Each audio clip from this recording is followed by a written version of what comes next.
मुझे बहुत सारे बच्चे ये कहते हैं कि मुझे कुछ याद नहीं होता है, अगर मैं याद करने की कोशिश भी करता हूँ तो भी मैं बहुत जल्दी भूल जाता हूँ। क्या मुझे भूलने की बीमारी डिमेंशिया हुई है? तो मैं आपसे ये कहना चाहता हूँ कि ना आपको डिमेंशिया है, ना आपको अल्जाइमर है, ना आपको एफटीडी है, क्योंकि ये जो बीमारियां हैं ये एक ज़्यादा उम्र के बाद होती हैं। जब आप 50, 60, 70 की उम्र को क्रॉस कर लेते हैं तब जाके आपको ये बीमारियां होती हैं। तो सर क्या कारण है कि मैं इतनी जल्दी जल्दी भूल जाता हूँ? 5 कारण हो सकते हैं जिसकी वजह से आप भूल रहे हैं। उनमें से कौन सा कारण आपके साथ है वो आप मुझे कमेंट सेक्शन में बताइएगा। पहला कारण डिस्कस कर लेते हैं कि हमारी बॉडी में कुछ न्यूट्रिशन की अगर कमी हो जाए तो उसका इफेक्ट हमारी मेमोरी में पड़ता है। उसमें कॉमनली जो न्यूट्रिशंस हैं वो हैं iron, vitamin B12, folic acid, vitamin D और ओमेगा 3 फैटी एसिड। इसमें से कुछ ऐसे न्यूट्रिशन हैं जो हमारी जो वेज डाइट होती है नॉर्थ इंडिया में वो उसमें थोड़ा कम पाए जाते हैं, यानी उतना नहीं पाए जाते जितना हमको रिक्वायर है, तो उसकी कमी हमारी बॉडी में रहती है जिससे मेमोरी पर इफेक्ट पड़ता है। दूसरा, कुछ बीमारियां होती हैं जिनका मेमोरी पर असर पड़ता है, जैसे हाइपोथायरॉयडिज्म हुआ या न्यूरोलॉजिकल डिसीजेज हो गई जैसे कि एंजाइटी, डिप्रेशन, ADHD। अब देखो, एंजाइटी और डिप्रेशन का मेमोरी पे बहुत बड़ा इफेक्ट पड़ता है। जब आप लॉन्ग टर्म में एंजाइटी या डिप्रेशन में रहते हैं तो उसकी वजह से एक हार्मोन निकलता है जिसको हम बोलते हैं कॉर्टिसोल।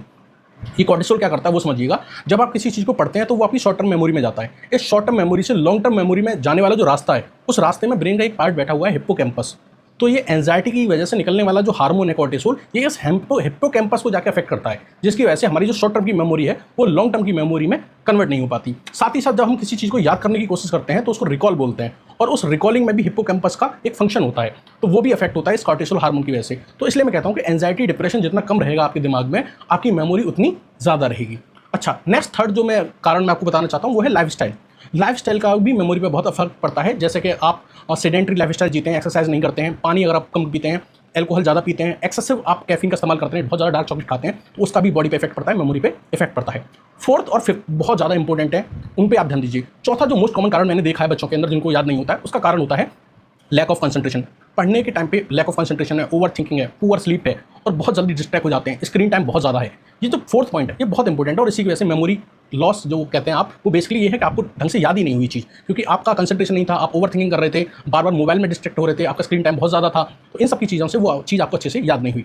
पाँचवां और ज़्यादा जो इंपॉर्टेंट कारण है वो है पुअर तरीका, यानी कि आपका पढ़ने का जो तरीका है वो गलत है। उसमें आप क्या करते हैं कि आप चीज़ों को एक तो बेसिक से नहीं पढ़ते, आप रटने पर ज़्यादा बिलीव करते हैं। आप बेसिक कॉन्सेप्ट को समझिए, उसके बाद उसको याद करिए, और आप किसी भी चीज़ को सीक्वेंस में पढ़िए। एक अगर मूवी है और उस मूवी के पीछे वाले सीन को मैं अगर आपको आगे दिखा दूं और आगे के सीन्स को पीछे आगे दिखा दूं तो वो आपको उतना अच्छे से समझ में नहीं आएगी।